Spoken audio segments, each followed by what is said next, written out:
waxaan rabnaa walaalaha na dhageysanaya ku warkayga gaari doona inaanu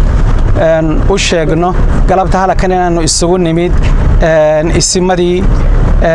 Puntland odayaashoodii iyo guddi khaas oo ay markay magacaabeen oo Islaan Ciise hogaaminayo iyo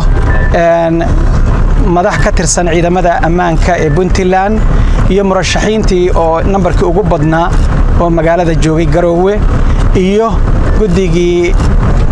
ansixinta iyo xalinta khilaafaadka ee la isku khilaafsanaa arintaas markii aanu isdhageysanay kulligaya war aanu aad iyo aad ugu wada kalsoonahay baa ka soo baxay oo ah isimadayada dadkii dhisay bacdallaahi dawladda Puntland intay Puntland ahayd iyo ka horna gacanta ku hayay ayaa naga kafaalo qaaday oo waxay yiraahdeen hawlaha xagga ciidanka wixii lagu tabanayo iyo xaggi guddiga wixii lagu tabanayo annaga mas'uulka wixii dhibaho ka yimaadana annaga hor la qaadayna hawshaasna saasaad la ogaanaysaan annaguna isimadayada wixii ay go'aamiyaan horay baan ugu sheegnay waanu ku qanacnay waanu uga ducaynay waanu kula shaqaynaynaa isimadayada warka wanaagsan marka arintaas